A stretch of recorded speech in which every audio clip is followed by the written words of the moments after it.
Hi friends, இன்றைக்கி நம்ம என்ன பார்க்க போகிறோம்னா பொட்டேட்டோ ஃப்ரை எப்படி பண்ணலான்னு பார்க்கலாம்.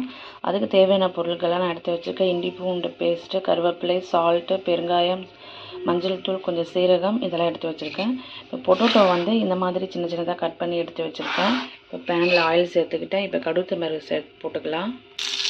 சீரகம், கருவேப்பிலை இதெல்லாம் ஆட் பண்ணதுக்கப்புறம் நம்ம வச்சுருக்க உருளைக்கிழங்கு அதை சேர்த்துக்கலாம்.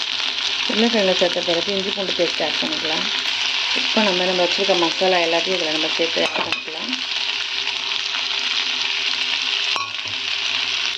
இப்போது இந்த மாதிரி நம்ம மசாலா நல்லா கலரி விட்டுட்டு லைட்டாக தண்ணி நம்ம சேர்க்க போகிறோம். நிறைய தண்ணி சேர்க்க போகிறதில்ல, லைட்டாக சேர்த்து மூடி போட்டு வேக வச்சுக்கலாம். பாருங்கள் ஃப்ரெண்ட்ஸ், இந்த அளவுக்கு தான் நான் தண்ணி சேர்த்துருக்கேன். லைட்டாக தெளிக்கிற மாதிரி தெளித்து விடணும். சேர்த்துட்டு மூடி போட்டு நல்லா வேக வச்சுக்கலாம். இப்போ பாருங்கள் ஃப்ரெண்ட்ஸ், நம்மளுடைய பொட்டேட்டோ ஃப்ரை ஆல்ரெடி மோஸ்ட்லி கொஞ்சம் குக் ஆகிடுச்சு. இப்போ இன்னும் ஒரு 5 மினிட்ஸ் மேலே நம்ம ஃப்ரை பண்ணி எடுத்துக்கலாம்.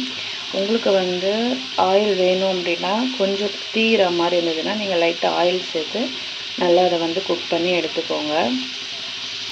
குழந்தைங்க நம்ம வெஜிடபிள்ஸ் கொடுத்தா சாப்பிட மாட்டாங்க அப்படின்னு நீங்கள் நினச்சிங்கன்னா இந்த மாதிரி நம்ம அவங்களுக்கு லைட்டாக காரம் போட்டு அவங்களுக்கு நம்ம ஃப்ரை மாதிரி பண்ணி கொடுத்தோன்னா அவங்க லைக் பண்ணி சாப்பிடுவாங்க.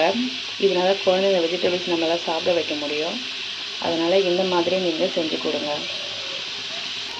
அவ்வளோதான் ஃப்ரெண்ட்ஸ், நம்மளுடைய இந்த பொட்டேட்டோ ஃப்ரை சூப்பராக பக்காவாக ரெடி ஆகிடுச்சு.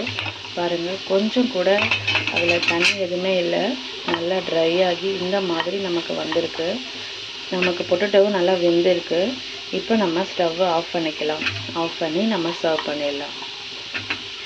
நீங்களும் வீட்டில் ட்ரை பண்ணி பார்த்துட்டு எப்படி இருக்குன்னு சொல்லுங்கள் ஃப்ரெண்ட்ஸ். மறக்காமல் நம்மளுடைய சென்னை சமையல் ஆடி சேனலை சப்ஸ்கிரைப் பண்ணுங்கள். அப்போ தான் நான் போடுற ஒவ்வொரு வீடியோவும் உங்களுக்கு தவறாமல் சேரும்.